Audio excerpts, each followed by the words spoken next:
যে আল্লাহ সব কিছু সৃষ্টি করেছেন, তাহলে আল্লাহকে কে সৃষ্টি করলো নাউজুবিল্লাহ?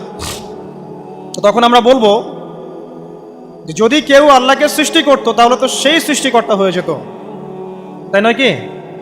এভাবে এক এক করে যদি আমরা পিছনের দিকে যেতে থাকি তাহলে একটা পর্যায়ে গিয়ে তো আমাদেরকে থামতে হবে। তো আমরা যেখানে গিয়ে থামছেন সেটাই হচ্ছে আল্লাহ রাব্বুল আলামিন।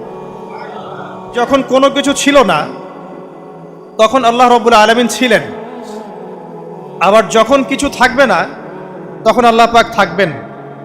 কুল্লু মান আলাইহা ফান ওয়া ইয়াবকা ওয়াজহু রাব্বিকা যুল জালালি ওয়াল ইকরাম। সমস্ত কিছু ফানা হয়ে যাবে, শুধুমাত্র আল্লাহ রাব্বুল আলামিনের সত্তা জাত এটা বাকি থাকবে। তার মানে আল্লাহ পাকই শুরু, আল্লাহ পাকই শেষ। আল্লাহর কোনো শুরু নাই, আল্লাহর কোনো শেষ নাই।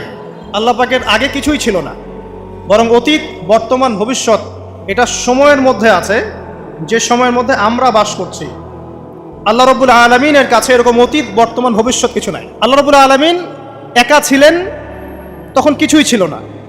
আবার যখন সব কিছু ধ্বংস হয়ে যাবে আল্লাহ পাক একাই থাকবেন, আর কিচ্ছু থাকবে না। এখন আল্লাহ পাক সর্বপ্রথম সৃষ্টি করলেন আরশে আজিম। কি সৃষ্টি করলেন? এবং আরশটা পানির উপরে ছিল। কিসের উপরে? পানির উপরে। এরপরে আল্লাহ রাব্বুল আলামিন সৃষ্টি করেছেন কলম। আল্লাহ পাকের কাছে লাউহে মাহফুজ আছে। লাউহে মাহফুজ মানে সুরক্ষিত একটা ফলক। এখানে আল্লাহ পাক কলমকে বললেন লিখো। কলম বলল যে মাযা আকতুব, আমি কি লিখবো হে আল্লাহ? আল্লাহ পাক বললেন কিয়ামত পর্যন্ত যা যা হবে, শেষ দিন পর্যন্ত যা কিছু ঘটবে লিখে ফেলো। কলম লিখে ফেলেছে কিয়ামত পর্যন্ত কি কি হবে।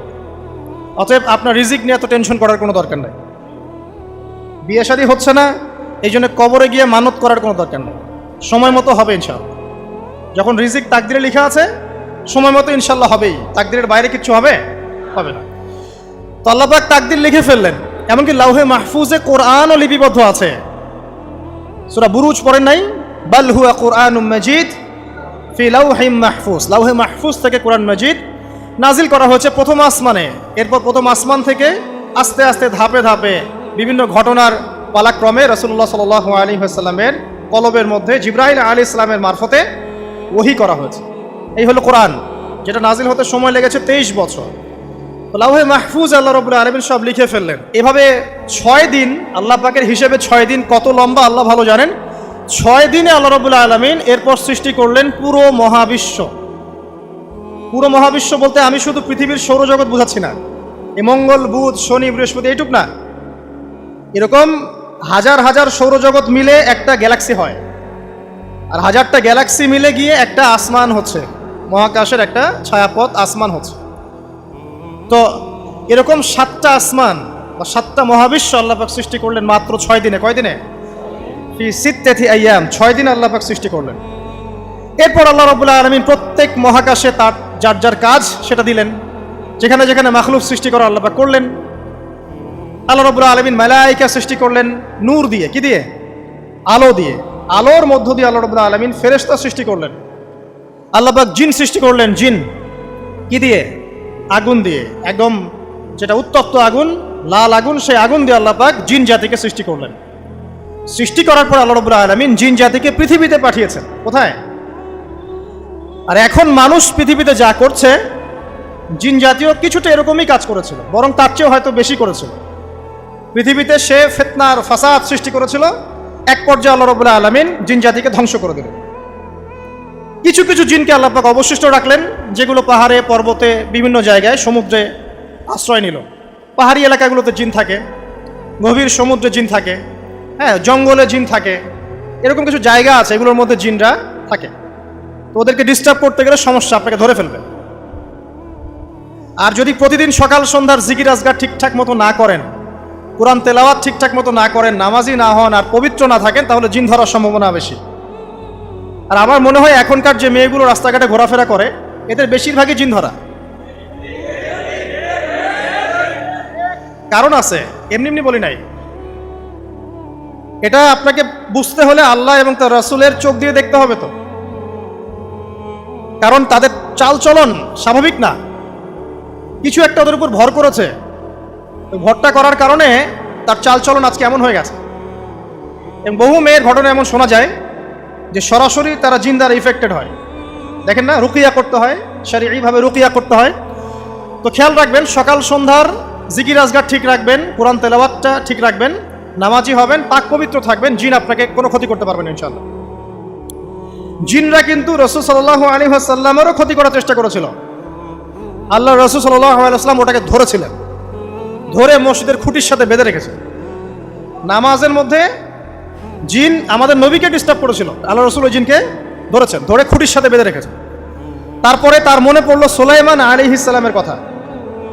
সুলাইমান আলাইহিস সালাম বলেছিল আল্লাহকে, আল্লাহ আমাকে যে ক্ষমতা তুমি দিয়েছো, আমার পরে কাউকে এই ক্ষমতা আর দিও না। আর সুলাইমান আলাইহিস সালামকে আল্লাহ পাক জিন জাতিকে অনুগত করে দিয়েছিলেন।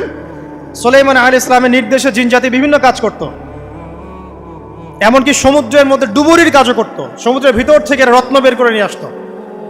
এগুলো কিন্তু অলিক রূপকথা নয়, সত্য ঘটনা। তখন নবী সাল্লাল্লাহু আলাইহি ওয়াসাল্লাম বললেন যে আমার ভাই সুলাইমানের কথা আমার মনে পড়ে গেল, তাই আমি জিনটাকে ছেড়ে দিলাম। তো আল্লাহ পাক জিন জাতিকে সৃষ্টি করে এই পৃথিবীতে পাঠানোর পর তারা এরকম ফিতনা এবং ফাসাদ সৃষ্টি করার পরে আল্লাহ পাক ওদেরকে ধ্বংস করে দেন। দেওয়ার পরে আরো অনেক যুগ এবং অনেক শতাব্দী কেটে যায়। কত যুগ কত শতাব্দী আল্লাহ ভালো জানেন। অনেক লম্বা সময় পরে গিয়ে আল্লাহ রাব্বুল আলামিন ফেরেশতাদেরকে ডাকেন। কাদেরকে ডাকেন?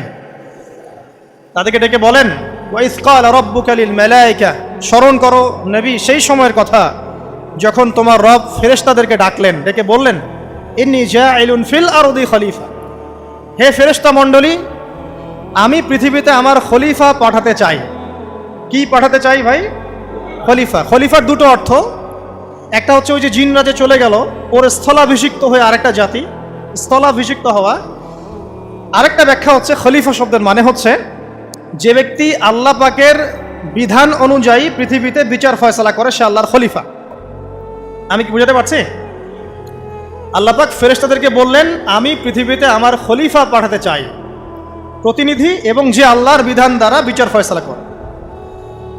তখন ফেরেশতারা বলছেন, ক্বালু, ফেরেশতারা বলছেন, আতাজআলু ফিহা মান ইউফসিদু ফিহা ওয়া ইয়াসফিকুদ দিমা, হে আল্লাহ আপনি কি এমন কোন সৃষ্টিকে আবার পৃথিবীতে পাঠাতে চান যে পৃথিবীতে গিয়ে ফিতনা ফাসাদ সৃষ্টি করবে অথবা রক্তপাত ঘটাবে? ফেরেশতারা এই কথা কিভাবে বলতে পারলো? হ্যাঁ, জিন জাতির অভিজ্ঞতার আলোকে। ঠিক আছে? তখন আল্লাহ পাক বলছেন, ইন্নী আ'লামু মা লা তা'লামুন, দেখো আমি যা জানি তোমরা তা জানো না। মানে তারা ফিতনা ফাসাদ সৃষ্টি করতে পারে, কিন্তু আমার কিছু মুখলেস বান্দা থাকবে যারা এই পথে পা বাড়াবে না। আচ্ছা, এবার আল্লাহ রাব্বুল আলামিন আদম আলাইহিস সালামকে সৃষ্টি করলেন।